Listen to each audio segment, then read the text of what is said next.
1X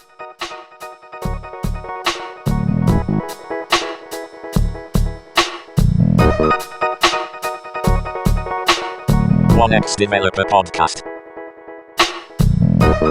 Welcome back to the 1X Developer Podcast. Hello, everyone. I'm Collin. I'm Brendan. And today we're going to talk about how I'm a cyborg. Yeah. So I guess I should start with what type 1 diabetes is. So I have type 1 diabetes. I was diagnosed when I was 16. And basically what that means is that my pancreas doesn't produce insulin, right? Insulin, which is what your body uses to like access the carbohydrates in your body, the way I understand it. I don't know anything about diabetes, so I'm going to ask dumb questions as we go. Yeah, I think that's what the listeners need, probably. Is it that it doesn't manufacture any insulin at all, or is it like insufficient insulin? Yeah, so type 2 is when the insulin is produced, but it just like doesn't work right. And type 1 diabetes, which is less common, which is what I have, is like your body just doesn't make insulin at all. Okay. So all the insulin that I use is created in a lab. I know that they used to like use like animal insulin in like the 80s, I think. Up until like the 80s they stopped doing that. But now they can like synthesize it in a lab somehow. And that's when you get into like all those hot topics about like patent law and stuff, and you know, why do companies own this technology? But Because it's fairly cheap to make insulin, but it kind of costs a lot, right? yeah, I don't really know how that works, but they have different formulas. They're not all the same. And yeah, you know, I'm sure people have seen like that article about how like supposedly the guy who created it wanted it to be cheap and accessible for everyone forever, and like now it's totally not. Yeah. I don't know. But anyway, when I first was diagnosed, I used just syringes to administer it, and I would use two different formulas. Like, so I would use a fast-acting one and a slow-acting one. So the thing is, your body produces sugars just like regularly. They call that your basal, and then there's the sugars you get from like what you eat. They call that like a bolus insulin. So your body's like producing sugar, so it's producing a little bit of insulin too to just synthesize regularly. And then when you eat, you get all these carbohydrates, and your body produces a bunch more insulin to take care of that. So what I would do is I would take like my basal insulin once a day. That's just like one shot that I take at night. And then my bolus I would take with each meal. So I would calculate the carbohydrates in what I ate, and then use a ratio to figure out how much insulin that would be for that meal, and then take the insulin for that meal. Did you feel pretty under control with that method?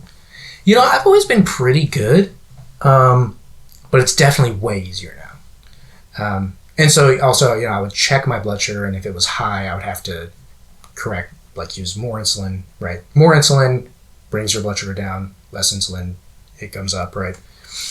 Mm-hmm. So, yeah, I think I did pretty good, but it's obviously way, way less optimal than how it is now. So, after a couple of years of doing that, I started using an insulin pump, which doesn't use any of the slow-acting insulin at all. It just uses the fast-acting insulin, and what it does is it's basically just like a continuous drip, like every 15 minutes or whatever. It has this drip of that to handle the basal.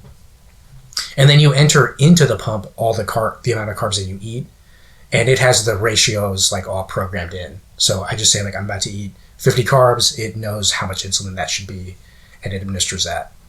And then I would enter my blood sugar that I take with the pinprick thing before, and it would also handle the corrections for that. So way less math that I have to do, and also like way more accurate. You know, it can do like I think like a tenth of a unit of insulin or whatever, whereas the syringe is more like, you know, you're just looking at it.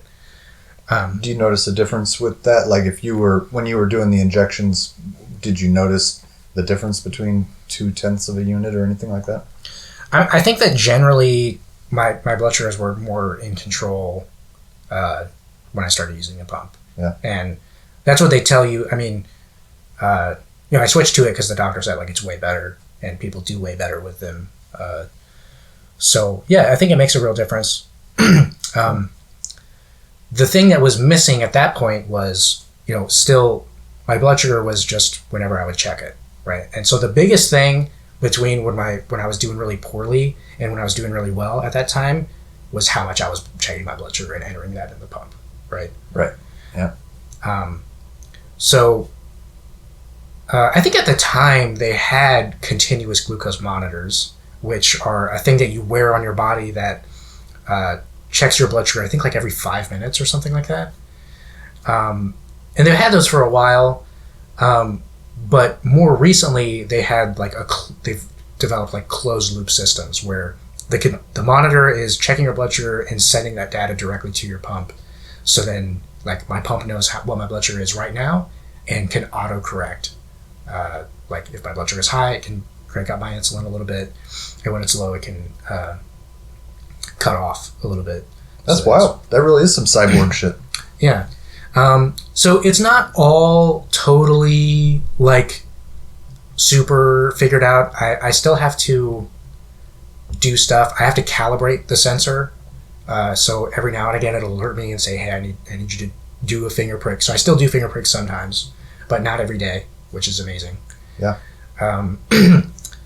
There is some nursing of the system. Like the monitor has to be changed every 7 days, and the pump, the injection site. So it's an actual physical needle. So I have to change that every 3 days, or it'll get like infected or something. Yeah. So that's just like, can't really fix that with software or anything. So yeah, there's nursing of it, but I mean, just way better than it used to be of just like manually checking, manually administering insulin and all this thing. How do you feel about needles? You have any squeamishness? No, and I tell people like when I go to when I get a shot or whatever, I'm like, yeah, I'm pretty used to this. I don't remember if I did. I mean, I definitely was uncomfortable giving myself shots at first. Sure. Yeah. But it's different. Like, so the insulin is injected into your fat tissue, so it's not a big needle. It's like just under your skin, and like you're not going into your veins or anything. It's just under the skin and just right. It's not like super icky. Oh, interesting. Okay. I feel like when I get my blood drawn, maybe it's my imagination, but I feel like I can feel the needle in my It's veins. icky. Yeah. And this isn't like that. Like I can't feel the needle. I can feel like where it's at. If I press on it, it kind of like hurts, but like, no, it's not like that at all. Okay. But yeah, I mean, it's a really interesting kind of how quickly it's advanced just in the last 14 years is impressive. And it's crazy how much like how technology can make such a big difference in just like a day-to-day life kind of thing. Yeah. We were talking in a previous episode about like finding meaning in software development and stuff. I've always thought that working in medical stuff would be really meaningful. It advances so quickly. I think you can like really make a meaningful difference in people's lives. Yeah, I think that'd be a fun field to be working in. That would be cool. Yeah. I know there's also like a lot of red tape though. Like obviously. Like the QA on this type of stuff is just like next level. Like, yeah. And they have recalls. Like I get stuff in the mail every now and again. It's like, oh, like one person, the cap wasn't all the way on the battery thing. So like check it. Or like they sent me a new battery cap recently, I guess. Like it's just super, the liability kind of stuff. Like they're so on top of that. Not to mention HIPAA and stuff. Like I don't think you can just store files in S3 if you're a medical company. Yeah. And so my system is all on board, like on the pump itself. You can upload it to like their website or whatever with a little like USB dongle thing. I did that a couple times. I kind of stopped doing it because I don't know. My blood sugar is generally pretty good, and I didn't really see much value in it. Yeah, where are you uploading it to? Does your doctor get it or something? It's from the company that makes the pump that hosts that. But yeah, my doctor had access to it somehow also. But generally, so the pump holds the last 2 weeks of information on it, and then they also have a test they can do to see what your average blood sugar has been for the last 3 months. So if that test is good, it's whatever, Yeah. Anyway, needless to say, my blood sugars have been way better since I started using the closed loop system, which is relatively recently I started doing that.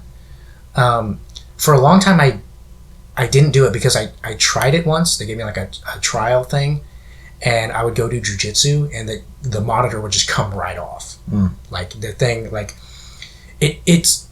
it stays on pretty good, but when you start sweating, the adhesive just cannot handle it. Right. And my pump would come out sometimes, but that wasn't such a big deal because I change it every 3 days anyway. And so it's okay, I do jujitsu every other day. So, if it comes out, I just change it. But I don't really do that anymore. I just work out at home.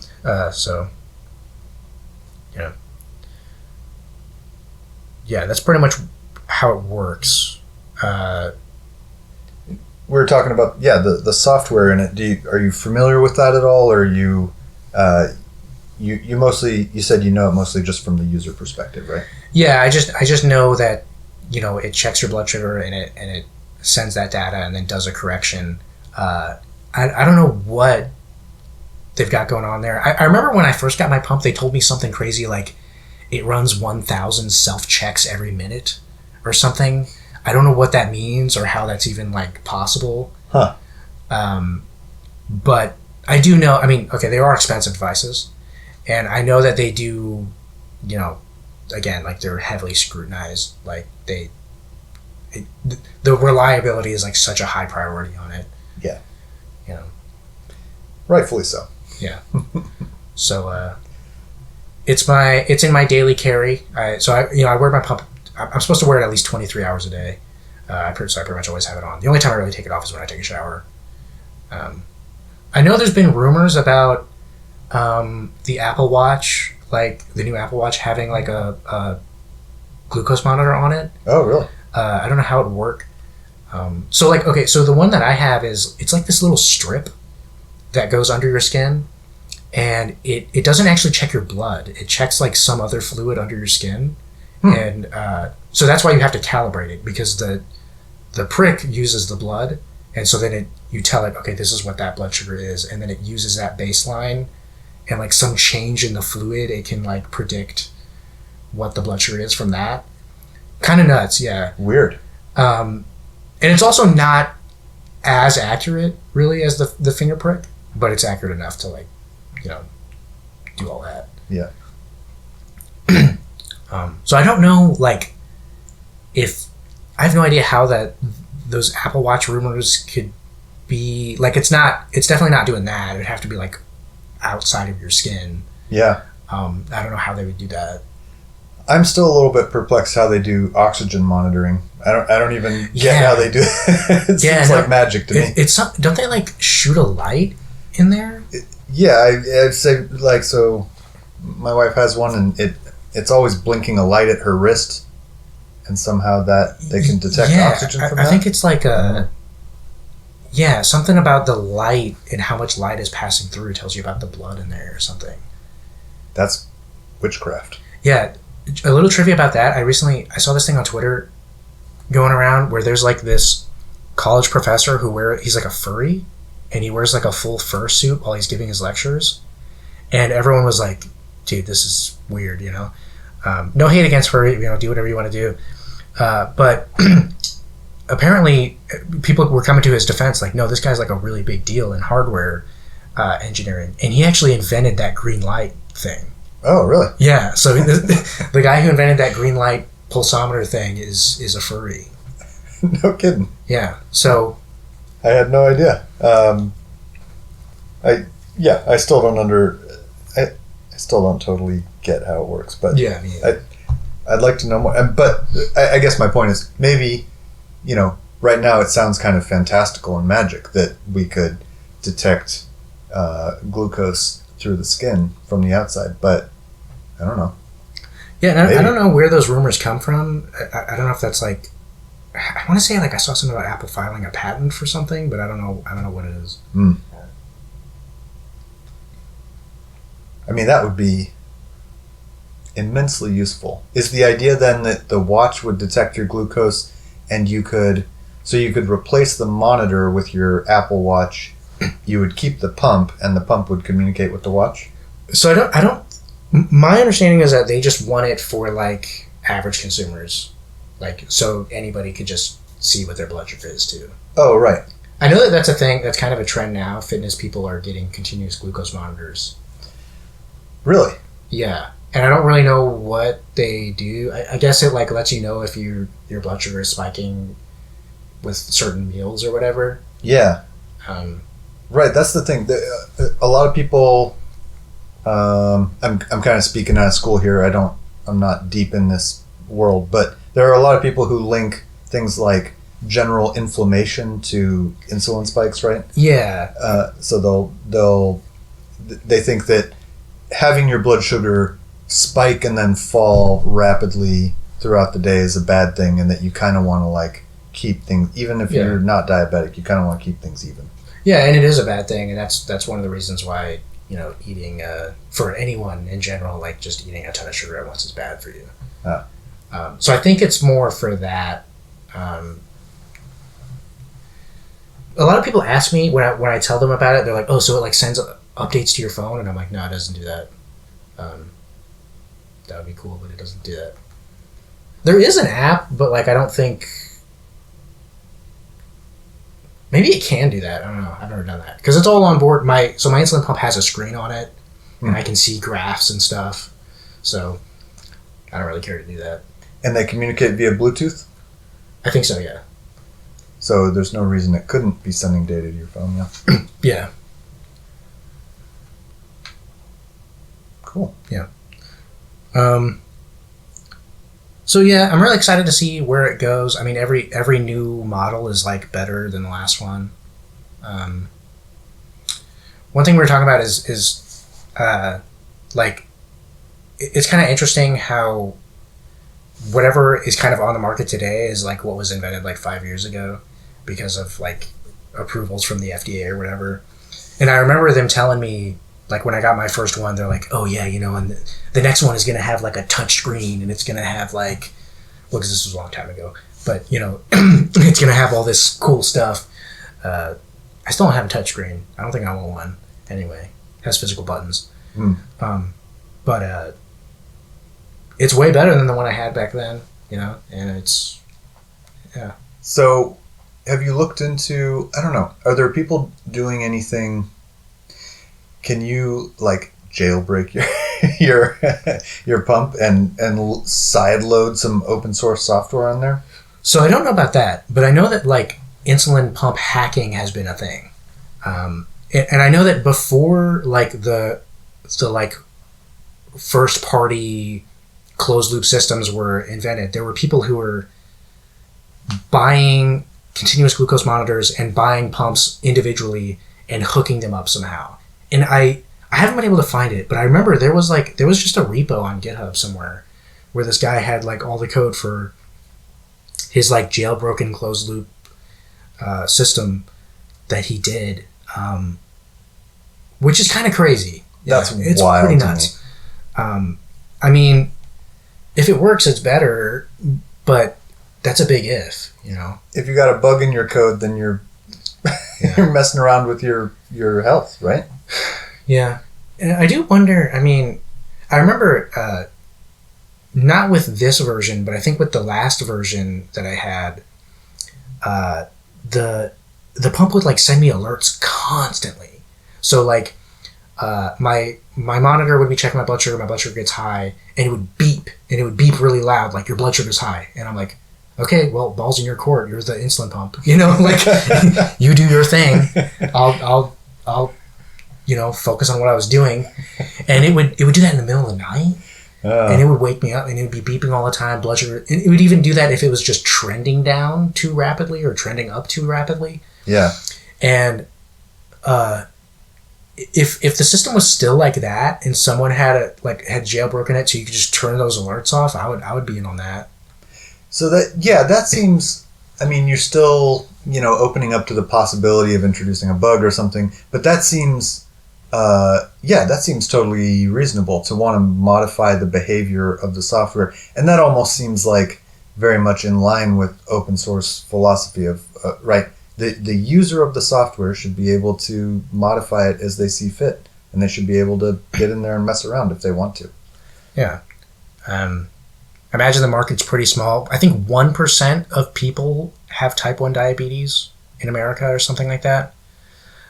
Whatever percent of that is willing to tamper with the thing is probably pretty small. Yeah. So, that's another thing is that these closed loop systems, they really only play with their own brand. So, like, my brand of monitor is the same as my pump brand. And I don't think I'm not aware of any system that allows you, like, mix and match. There's no, like, open standard around right. communication between pump and monitor. Yeah. So... I feel like that's an opportunity waiting to happen. We could develop a standard for that communication. Yeah. Well, I don't know. I mean, it seems like there's a lot going on there. Like, I mean, they do use Bluetooth, which is an open standard, but I don't know why. Maybe they just don't trust each other. I don't know.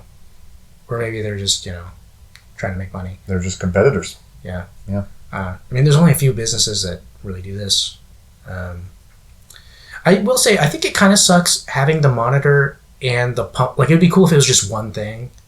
I don't know how that would be possible, but that was one thing that made me really hesitant to try the monitor at first, was like, okay, I have this thing attached to me all the time, 23 hours a day. I don't really want to have, like, another thing attached to me. Yeah. But it's not that bad. The thing's pretty small. Where does your pump go? Is it in your pocket?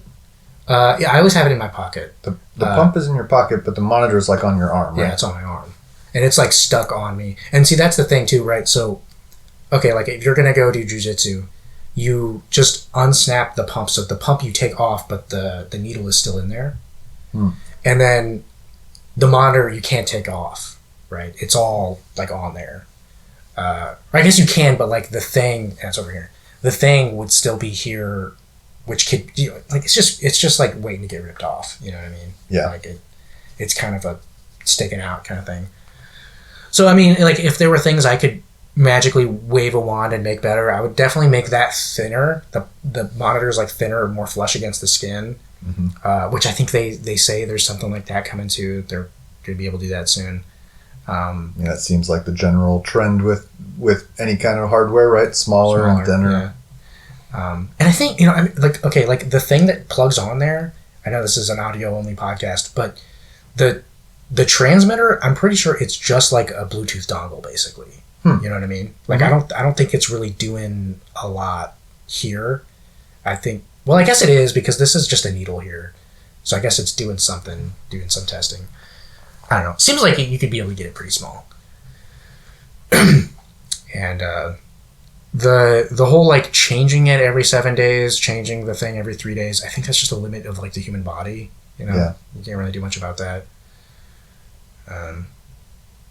What if you could run it internally? You know what I mean? Like, what if the pump was on the inside of your body? Yeah, I've thought about that too. Like, one thing that they've explored is I remember reading that they've tried to do just pancreas transplants. But so what really causes it, like what causes type 1 diabetes to happen, is an autoimmune disease, which causes your own body to, like, destroy the pancreas, basically. So they can do those transplants, but then that pancreas also dies because the autoimmune disease underlying is still there. Oh, really? So there's research on how to address that, but that's like beyond anything we could talk about on this podcast. That's like stem cell genome stuff going on. Yeah. Well, when you were talking about people messing with their insulin pumps, side loading software and stuff like that, it reminds me of the CRISPR people. Who? I'm talking about the CRISPR people who are like altering their genome in their garage. They're messing with like open source gene editing. Oh yeah. I don't know if open source is the right word there, but they're like, they have these CRISPR machines and they're modifying their own genes just in their garage. I don't know anything about that whole subculture. I think it's a small but growing group of people who are like willing to take that risk. So what do they do? Like what kind of genomes are they changing? I don't know. Can they like I don't know, can they like make me tall? I don't know. Give themselves superpowers. I don't know. But I mean I kind of assume that what they're trying to do is solve autoimmune issues and things like that. I don't really know. I can't speak on this much, but I know that there's a little bit of a community of people that sort of do like DIY sex change stuff with like the hormones and stuff, because that stuff can get really, really expensive. Yeah. And so I've heard that people will, I don't know, find like, I don't know if they're like going on the black market and finding stuff or what, but there are people who kind of like don't go to the doctor and kind of like just doing it on their own. And allegedly it's pretty safe if you like research it and know what you're doing. I don't know. It's weird. I could totally see that though. I'm sure it's crazy expensive to go to a doctor for years for that kind of hormone therapy. I mean, it feels related to the CRISPR thing you're talking about. Like, can you change your genome to have different sex chromosomes or whatever? And I feel like there's probably some like biology expert listening to us like, dude, what the what are these guys talking about? But, yeah, probably. We should. I don't think either of us are claiming to be experts. It's the technology side that's interesting. Yeah. At least with type 1 diabetes, they've gone very heavily into the technology side of how to address it, at least for now. I hold out hope that there will be like an actual like cure, like some sort of something that addresses that autoimmune disorder somehow. You think in your lifetime? I think so. I feel like that totally could happen. When you look at like how quickly some stuff, I mean, in like the early 1900s to I think even like the mid 1900s, or no, it was the early 1900s where they first discovered insulin, I think. Wow. Right. So like before that, it was like people would have type 1 diabetes and they'd be like, oh yeah, he's sickly, he's probably gonna die in a couple of years. Yeah. And that was kind of the end of the story. They didn't know what was going on. So yeah, you look at stuff like that. You look at like penicillin. One person discovers one thing, it just radically changes the whole thing. Totally. And autoimmune diseases are ripe for more exploration. My wife has also an autoimmune disease and talks often about like how it's a very understudied kind of thing that we really don't understand them all that well. I think it's I wouldn't be surprised if we see some movement there in the coming years. Yeah. And there also have been like concerns about security with some of these devices. I know that there's been like people have found like vulnerabilities in some of these things. I found an article here. This is with an old model. They found that they could be potentially intruders can look at stuff and activate things on the pump itself. I'm not aware of anyone taking advantage of any of these things, but that's scary. It's interesting to think about. Yeah, I almost think more of with that kind of stuff, it makes me think of governments trying to assassinate people or something like that. That it's just another tool in the toolkit, right? If you happen to know that they have an insulin pump, that's another vector of attack. I think it would be hard to exploit en masse, maybe, but if you had a specific person that had that, or say a pacemaker or something like that, so my dad had a pacemaker for 15 years. He got it in like the late 90s, I think. and had it for many, many years. And every once in a while, he would have to go into the doctor and upload his pacemaker data to their machines. And I always wondered about that. I'm like, well, if it can send data, I'm sure it can receive data. Right. Surely there's a way to, I don't know, get in there and mess around if you're determined to do it. Another thing, I guess, is going through airport security can be tough. Yeah. They make me do like the hand swab thing with like the chemical check. So they like make me touch it, and then they do that to my hands and all this, and it's just I'm always like holding up the line, and I feel like I'm the guy who like, you know, is like a jerk who like wasn't ready for the thing. But it's just, I don't know. Do you get nervous when you go to like airport security? Sure. Not because like I'm nervous I'm gonna get like in trouble or anything, but just because like I feel like I'm gonna get up there and I'm gonna be that guy who didn't take off his shoes or something. Yeah, and they're like, the belt has to come off, sir. Yeah. Which it seems like, and that does happen. Okay, what's the deal with, like, why does my bag go in the tray 50% of the time? Do you know what I'm talking about? Your backpack you're talking about? Backpack or bag. Like, sometimes they say everything goes in a tray. And sometimes they say, I put it, okay, you get on one flight, and they're like, everything goes in a tray. So you put your bag in the tray, you put your backpack in the tray, and then the next flight you put your bag in the tray and they're like, that doesn't go in a tray. And they say to you like you're the biggest idiot ever. And it's like, I swear, like 2 hours ago, this other place, the guy told me to put it in a tray. I don't fly very often. I always kind of chalk that stuff up to, I don't know, it's been a few years since I flew, TSA rules have changed. You feel like even within a trip, just within a few days, the rules are different at different airports? I think the rules are different at different airports. Okay. Because that's definitely happened to me where I have a connection and there's different rules. Sometimes, honestly, it seems like each lane has a different rule. Maybe. I think it kind of depends on the guy. They might just be making it up as they go. Yeah. I mean, there's some rules that are definitely real, but about what goes in a tray and what doesn't go in a tray, I will never know.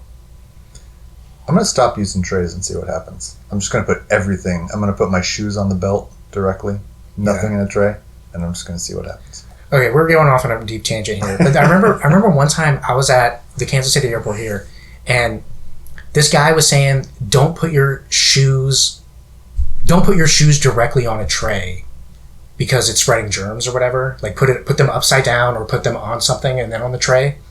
And he was saying that's gross because he's seen people put like their snacks in the tray, like an apple in the tray. And I'm like, dude, I'm not gross for putting my shoes in the tray. You are a psychopath if you put an apple directly on the tray that you know shoes go in. Like, that's not on me. You know what I mean? Yeah, I agree. Because like, okay, maybe I'm not putting my shoes on it. My backpack has been on the ground. I'm putting it there. Like, the trays are not clean. The trays will never be clean. They will, yes. Okay. Don't put your apples in there, dude. Like, that's so, I don't know.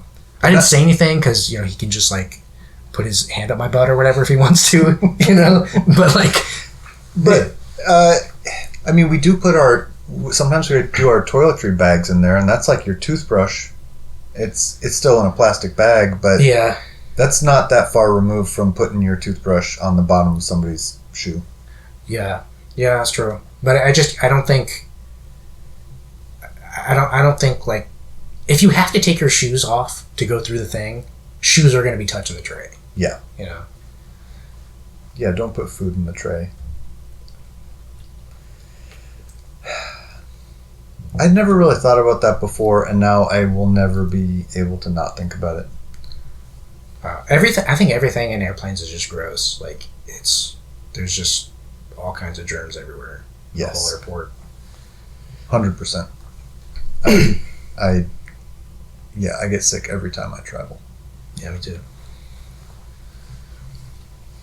Anyway, what else is there? I mean, I think we kind of talked about insulin pumps and how what I know about them as a user, what I want to see in the future.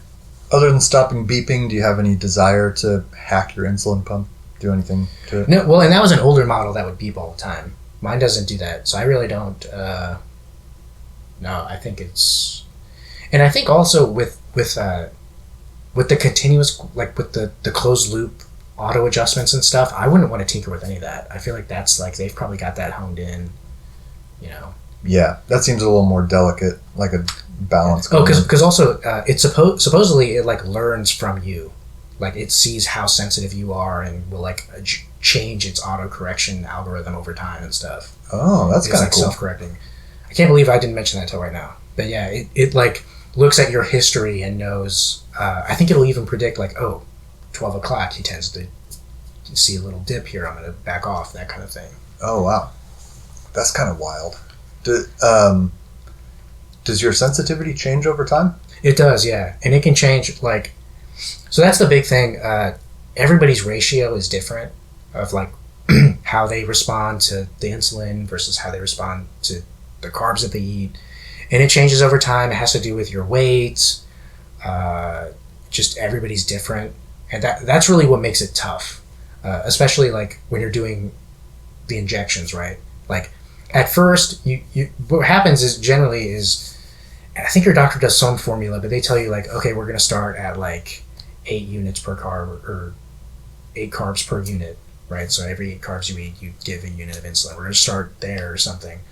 I don't know if that's even a reasonable number anymore because that's all in my pump now, but and then you just see how that goes, and then the doctor just kind of looks at the graphs and says, okay, it looks like you spike after you eat, so we're going to bump that up. And it's you know, it takes a lot of work to get it like really zone like under control. Yeah. So modern medicine is crazy. It really is. It's impressive. Yeah. Another thing that blew my mind, just random medical thing that blew my mind recently, is so my wife's pregnant, and they could tell the gender like after like 6 weeks or like 8 weeks, I think. From blood tests? From a blood test, yeah. So what they do is they take her. My understanding is that they take some of her blood, and just from if there's any Y sex chromosomes in the blood, that means it's a boy. Mm-hmm. And if it's all X's, that means it's a girl. I guess that makes sense, yeah. And they can just do that. And I was telling people, oh yeah, we found out it's a boy. And they're like, you don't know that. You can't know that. Like, there's not even an ultrasound yet. But yeah, no, they did this thing, and yeah, we know. So before the blood test, you had to wait, for an image to know, right? But before they could do it, I think they had to. I think they would just look at the ultrasound and see what parts there were. Man. Yeah. I was going to ask you some baby questions, but we don't need to go into baby questions. What, should we have a baby episode? But yeah, I think the podcast will naturally turn towards fatherhood issues after you have your baby. Yeah. Yeah. I wonder what tech I'll be interested in there. I mean, there's all kinds of things like there's dedicated bottle warming machines. Really? Yeah, we have one. Keeps the bottles warm. What about baby monitor stuff? We haven't done any of that, but that's a whole rabbit hole. Yeah. Noise machines. Oh yeah, we use one of those, or we just use an app on the phone. But yeah, you can do that too. Do you think it helps? Do you guys use one? I mean, well, we got one for the baby, and I've done. I mean, sometimes I'll play ambient music when I'm trying to relax, not going to sleep, because I always have this. I feel like I'm scared it's gonna like autoplay after the playlist is over or something, or it's gonna play something I don't like or something. Yeah. Or it's gonna stop too early or something. I don't know. So I don't do it like when I go to sleep, but I do think droning sounds relax me for sure. I was reading this article recently about people who hear things in white noise. When you're listening to white noise, your brain will try to make sense of it, and you'll hear sounds. You'll hear more than just random static. It's like you hear, like a whole orchestra, and this is like specific people have this. Yeah. I don't know if yeah, I guess everyone doesn't have it, but yeah, some people will hear things in white noise. And I think I have a little bit of that. I don't hear full orchestra or anything like that. I'm gonna have to listen to some white noise on the way home. Yeah. Well, try it when you're falling asleep. Try it when you're trying to, like, when you're that's relaxed. the only thing, yeah. And when you're... Is it only white noise? Can I listen to pink noise? I think all the noises. I think Okay. if it's anytime your brain is... When there's nothing else going on and it's just the noise and your brain is trying to make sense of it and find patterns in it, you'll start hearing things. I'll send you an article. Okay, cool. This has been such a weird episode. Yeah, that just made me think about how I remember reading in David Byrne's book about how he went to, like, maybe he didn't go, or he was talking about somebody else who went, but there's like this room at some university that's like perfectly silent. Oh yeah. Yeah, like you go in there and you start your hearing naturally adjusts to be more sensitive, so you start hearing your own heartbeat. And supposedly there was a guy who, like, heard a buzzing noise, and he came out and he's like, I swear there's something buzzing in there, like there's some sort of electrical thing. And they're like, no, it's impossible, it's not, there's no sound in there. And they told him that it was actually the sounds of his nerve endings. Oh, that's so crazy. Or like the sound of his brain, like the electrical signals in his brain or whatever. Which I don't know, that almost sounds urban legendy to me, but the idea of it is just so nuts. I remember reading something about, it was Apple's testing environment, that they had one of those super, super, super quiet rooms, like the quietest place on earth or whatever. Yeah. And where they can test acoustic stuff. And yeah, it sounds like you'll go crazy if you spend any time in there. You're just like, just start hearing things that you know aren't used to hearing. Yeah, I want to try it. I want to try it too. Do you know anyone who has a super quiet? We could turn this room into a super quiet room. Well, I think there's somewhere around here that does, like, the isolation tank thing. Oh yeah. So I think, yeah. But I've always been curious about that. But I'm like, dude, I feel like I'm gonna freak out. I feel like I'm gonna get in there. I'm just gonna, like, freak out. Yes, I was supposed to do that with a friend one day, and we ended up not doing it. But why? He's into it. But why did you not do it? Oh, it just didn't work out that day or whatever. Oh. But I don't know if he still does it. He had like a gift certificate to the sensory deprivation tank. What happens if we, like, record a podcast in a perfectly silent room? What happens if, like, you go into the silent room and you play our podcast? You just, like, elevate to another level of consciousness, like. What happens if we play the podcast that we are currently recording in a perfectly silent room? Dude. Feels like time travel. Yeah. So do you want to play Whose Side Are You On? Let's do it. Should we, like, I only have a couple things ready to go. Should I just do one today, or are we just going through everything? Let's see how long it goes. How many do you have on the list? I have 3 that I wrote down. Let's try to do all 3, and then we'll come up with some more, and this will be our first recurring segment. Okay. Okay, Vim versus Emacs. I don't use either, but Vim for sure. Emacs is weird.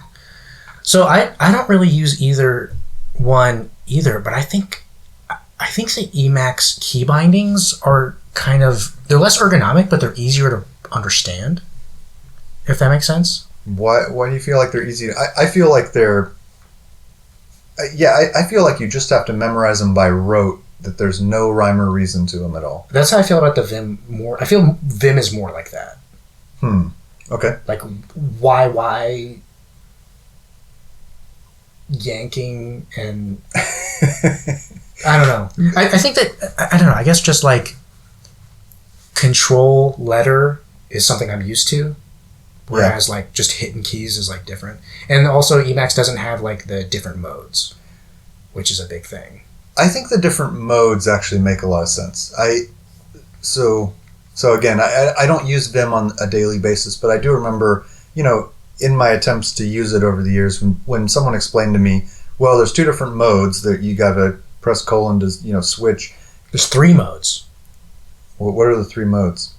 Right. There's visual and there's interactive, and there's another one that's like you'd never use. Oh, how do you get to it? Like you press a key. Let me see. I'm pretty sure there's 3. Fuck, I'm not find it. Okay, normal mode, visual mode, and command mode. So, is command mode the one that you're using most often, or is that normal? Okay, mode? so normal mode is by default. So Vim starts in normal mode. Okay. So that's where you like can't type, but you can like, jump around and do stuff. Yeah. Visual mode is used to make selections of text. You press V to enter visual mode. That's probably the one you never use. Yeah. And that's the one where I think all it is like you can, you can like select multiple lines more easily. You can do that in the other modes as well. But I don't know, dude. I don't know. There's also replace mode. Yeah, I thought the modes were like insert mode, append mode, that kind of stuff. Okay, I'm opening ChatGPT. What are all of the modes in Vim? Normal mode, insert mode, visual mode, select mode, command line mode, X mode, replace mode. I don't think it understood the question. Virtual replace mode, insert normal mode. No, I think this is right. I think there's like a lot of modes. Insert visual mode. I thought there was only like 3 or 4. Anyway, I think the answer is pretty clearly Emacs. I changed my mind. Yeah, Emacs is the right answer. But I've used Emacs a lot less. Yeah. And so I can't pick it over Vim. So I think I'm going to say Vim as well. But I just think that coming from, if you've never used either one, I think Emacs would make more sense to most people. The thing that always weirded me out in Emacs that I never really got over was there's some kind of buffer thing going on, right? I never quite understood what was going on and how I was writing to a file. I'm sure it's very easy, and I'm sure that our listeners will tell me I'm a moron. But yeah, there's somebody who's already lost their shit about that we can't name all 12 Vim modes. I just know, there are a lot of things like this in tech. It's like, why does C++ appeal to me a lot more than Java? You know what I mean? Right. It just does. I couldn't tell you one feels exactly achy why. and the other one doesn't. Why, if I was going to learn one of these like modern languages, it would definitely be Rust and not Go. And I don't know why that is. I've actually been playing with Go and it's sick. Is it? Yeah. But I think I get that feeling. I understand that feeling. Why do I hate Java? Even though there's nothing really wrong with it. You can get the job done. For me, it's just because Java feels really corporate-y. Yeah. It feels very like I wear a tie, and it makes me think of like Neo's job in the Matrix before he becomes Neo. Yeah, yeah. Like that's he's coding in Java. He's writing Java. Yeah. So yeah. So we're Vim. We're Team Vim. Vim and Emacs are kind of that same thing. I say Vim. I couldn't really tell you why. Yeah, same. I'm picking Vim mostly out of familiarity. Yeah. How about operating systems? Ooh. I feel like I can't do that. How about Windows versus Mac? Who you got? Oh, Mac for sure. I think I'm Mac too at this point. The only thing Windows really has for it is the video games. Yeah. For me, and that's changing. So. I haven't used a Windows machine in well over 10 years now, so I can't really. I've never used Windows. What are we on? 11? Yeah. So I can't really speak to that, but Mac for sure. I feel like Windows just gets worse every time, every release. There's more like when they started putting ads in the start menu. It's like, bro, what? Come on. I'm paying for my operating system, and it's ad sponsored. Yeah. And it's stealing all my data. Like, what's going on? Yeah. Anyway, well, okay. Let's do mobile OSs too then, while we're at it. It's iOS for me. It's been a lot of years since I've used Android, and I have a feeling that it's come a long way. So yeah, I don't have strong opinions just because I haven't used Android in a long time. Like 5 years in the mobile world is forever, you know? Yeah. But I'm going to say iOS just because it's what I've been using. I'm pretty much the same. The thing for me about Android was like, I used to be like an Android guy. You know, I used to be like, oh, I can do this. It has all these features that you don't have on an iPhone. And one day I came to terms with the fact that I don't use any of those features. Yeah. And really I'm texting and browsing Twitter. Yeah. And so really the thing that's reliable and quick and easy to use is what I use. So I prefer iOS, but I'm not against Android. I had kind of the same thing where it was, I was a big fan of like, yeah, but I can download apps from, you know, outside the app store. Yeah, I can that was a sideload big stuff. thing. I was like, have you ever actually done any of that stuff? Yeah, I think I did it one time. Maybe once, yeah. And I remember I was really passionate about the fact that I could put FLAC files on my Android phone and like iOS. I think maybe it still doesn't even support FLAC. Really? Maybe it does now, but I remember for a long time it didn't. And That's insane. Yeah, and it's kind of insane, but I don't really... I mean, nowadays the idea of even having audio files on my physical device is crazy. Right. Like, I don't even think about that. All right, tabs versus spaces. It's Spaces. It's spaces for me. It's Spaces, and again, I can't totally explain why. Here's the thing. I almost feel like there's better justification for tabs. You have one character that can be variably defined. You know what I mean? Mm-hmm. It's like, if we use tabs, you could do 2 spaces on your machine, and I could do 4 on mine with the same file, but I prefer spaces. I prefer spaces too, and I can't really explain it. I wonder if that's kind of a Python thing. Python is definitely opinionated about that. Yeah, because we're both Python guys, so I think that's probably part of it. If you work in a language, if you only work with languages that don't care about white space, you probably don't even care. Yeah. Yeah. Well, I mean, the debate started long before Python, though. It started in languages like C that don't care about white space, right? That's true. And people had strong opinions. I think it had to do with like how it showed up in their editor or something, or like one of them would format weird sometimes. Yeah. All these things that just like don't matter now. Like your editor can handle it all fine. That's exactly right. Yeah, it's like two button presses away for me to convert tabs to spaces in Sublime. It's just not really a big deal. But if I'm coding, it's spaces. All right, so those were all the questions I had. This was fun. What's the correct number of spaces to indent? I think it kind of depends on the language. Oh, okay. I think for HTML I like 2 spaces, just because you can get so far to the right so quickly. You know, most of the time I'm thinking it's 4. Yeah. I used to really like 2.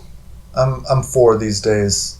Python for sure is 4 just because it feels so strongly about it. But I used to think 2 in JavaScript. Yeah, I go back and forth on that. Yeah. I don't know. So I feel like this would be better if we disagreed on stuff. Yeah. I wanted to disagree with you on Vim, but like I can't because I just haven't used Emacs enough to defend it. And Yeah. I don't really care. I mean, I use VS Code all day anyway. We'll have to find some we disagree on. There's definitely some out there. Yeah. We'll think of some more. Yeah, this is going to be a recurring segment, so Yeah. we'll find some stuff that we are not on the same page on. Well, we're going to call this one. What do you think of this episode? Was this good? Like and subscribe. And yeah, any of this stuff, leave a message in the comments. Tell us what you think about medical tech. Tell us whose side you're on. All those things. Yeah. Let us know. Till next time. 1X Developer Podcast. Hey everybody, this is Collin. First and foremost, I want to thank you all for listening to this episode of the 1X Developer Podcast, and let you know that if you have any questions, comments, or if you just want to tell us about your day, you can reach us at X, formerly known as Twitter, at 1xDeveloperPodcast. We're also on YouTube at 1xDeveloperPodcast. You can email us if you're weird at 1xDeveloperPodcast@protonmail.com. And lastly, don't forget to follow, subscribe, all that stuff, so you don't miss any further episodes of the 1x Developer Podcast. Thanks so much. See you next time.